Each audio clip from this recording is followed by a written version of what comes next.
Good morning students. आज हम समझेंगे जल प्रदूषण के प्रभावों के बारे में समझेंगे। फर्स्ट में हमने जल प्रदूषण के विभिन्न स्रोतों के बारे में जानकारी ली थी। अब हम उन्हीं के प्रभावों के बारे में, जो जल प्रदूषण के दुष्प्रभाव हैं, उनके बारे में चर्चा करेंगे। जल प्रदूषण के जो दुष्प्रभाव हैं वो किन किन रूपों के अंतर्गत होते हैं उसे हम समझें। पहला हम पढ़ेंगे मनुष्य पर प्रभाव, दूसरा जलीय वनस्पति पर प्रभाव, तीसरा है जलीय जंतुओं पर प्रभाव और फिर उसके पश्चात अन्य प्रभावों को लेंगे हम। मनुष्य पर प्रभाव की अगर हम बात करें तो सबसे पहले हम पॉइंट लेते हैं पेयजल। प्रदूषित जल के पीने से मनुष्य के स्वास्थ्य पर अनेक हानिकारक प्रभाव पड़ते हैं। प्रदूषित जल में अनेक सूक्ष्म जीव होते हैं जो विभिन्न प्रकार के रोगों का कारण बनते हैं। रोगों का संचरण यानी एक दूसरे से में फैलता है। अब प्रदूषित जल को होने से विभिन्न किस्म की बीमारियां हो जाती हैं। बैक्टीरिया जनित बीमारियां जैसे हैजा, टाइफाइड, डायरिया, डिसेंट्री आदि, और वायरस जनित रोग हो जाते हैं जैसे पीलिया और पोलियो आदि। प्रोटोजोआ से संबंधित जैसे पेट, आंत, इनमें विभिन्न किस्म के कृमि जन हो जाते हैं, या अमीबिक या डिसेंट्री या जियार्डिसिस हो जाता है, तो वो एक कारक है। फिर कृमिजन्य यानी आंत के अंतर्गत कुछ परजीवी जैसे एस्कैरिस का संक्रमण हो जाने से होता है, जो पेयजल के द्वारा ही होता है। नारू रोग आप सभी जानते होंगे कि कृमि के पेयजल में उपस्थित होने के कारण मनुष्य में पहुंच जाते हैं। और नेक्स्ट है जल संपर्क से। प्रदूषित जल के शरीर में संपर्क होने पर अनेक रोग कारक परजीवी मनुष्य के शरीर में प्रवेश कर जाते हैं और फिर मनुष्य के शरीर से निकलकर जल में मिल जाते हैं। नारू रोग इसी का उदाहरण है। फिर जलीय रसायनों से जल में उपस्थित अनेक किस्म के रासायनिक पदार्थों के होने से भी मानव के स्वास्थ्य पर एक दुष्प्रभाव इसका पड़ता है। फिर हम बात करते हैं जलीय वनस्पति पर प्रदूषित जल का क्या प्रभाव पड़ता है।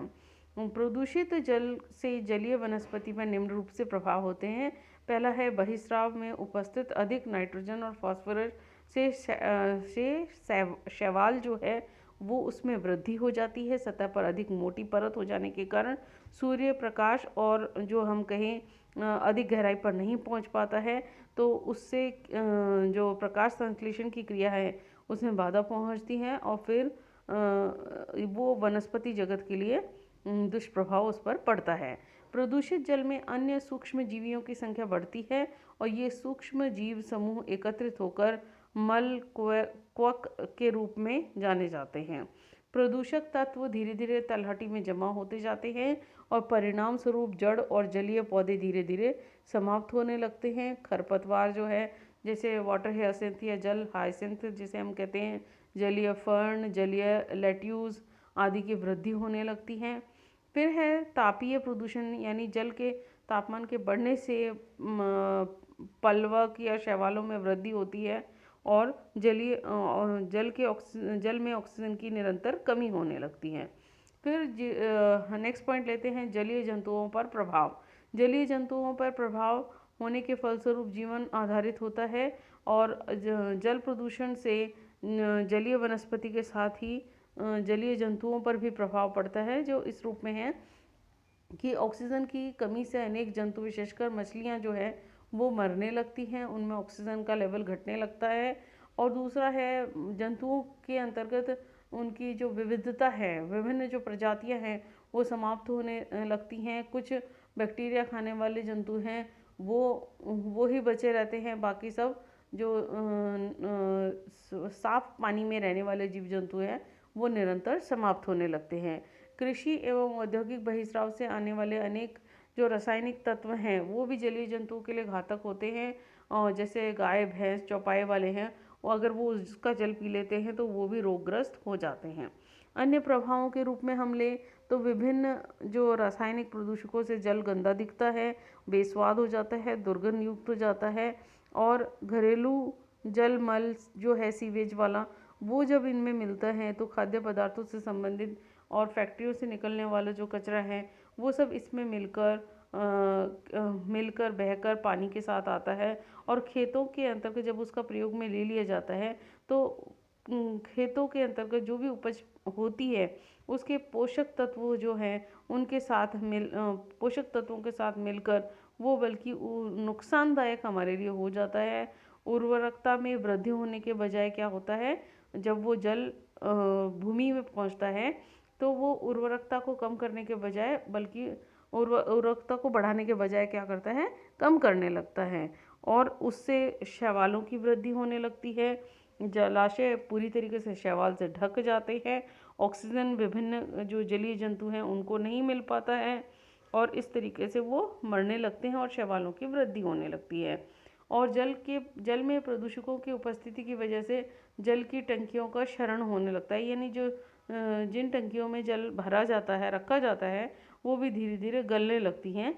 फिर नेक्स्ट है घरेलू बहिस्राव में उपस्थित जो घरों से निकलता हुआ डिटर्जेंट है, वो भी जब जलाशयों के अंतर्गत और उसके अंतर्गत आता है तो ऐसी स्थिति के अंतर्गत उसे जल को साफ, ये सर्फ के अंतर जल में जो सर्फ यानी हम कहें झाग जैसा पदार्थ बन जाता है, जिसके फलस्वरूप जल को पुनर्चक्रीकरण में या जल शोधन में कठिनाई बहुत आती है। फिर नेक्स्ट है माहित बल के विघटन में अनेक ज्वलनशील पदार्थ बन जाते हैं जो कभी कभी भूमिगत नालियों का विस्फोट हो जाता है। कहने का तात्पर्य ये है कि जब हम देखते हैं, कई बार आप लोगों ने अखबारों में सुना होगा कि कुएं में उतरे और इतनी गैस से एक कदम घुटा, फिर दूसरा उसे लेने गया तो दूसरा भी, और तीन तीन चार चार वो गैस की कुएं के अंतर्गत, तो यानी वो कारक उसके अंतर्गत ये है कि जो जहरीली गैसें हैं जब वो बनने लगती हैं तो ऐसी स्थिति के अंतर्गत जो नालियाँ हैं या कुआं है या जहाँ वो जलाशय में जहाँ वो मिल रहे हैं तो वो इतनी अधिक गैस के चैम्बर टाइप में बन जाते हैं जिससे कि भूमिगत नालियों में विस्फोट तक हो जाते हैं। तो वो भी एक कारक है। फिर खरपतवार में वृद्धि से जलाशय के विभिन्न उपयोगों में जैसे मछली पकड़ना, सिंचाई, नौका विहार आदि, इन सब के अंतर्गत भी इन सब में भी बाधा उत्पन्न होती है। ये हमारे जो विभिन्न जलीय जल प्रदूषक के अंतर्गत जो जल प्रदूषक होने के फलस्वरूप जो दुष्प्रभाव थे वो मैंने आप लोगों को समझाए। मैं समझती हूँ आपको समझ में आए होंगे। आगे का नेक्स्ट उसमें पढ़ेंगे। धन्यवाद।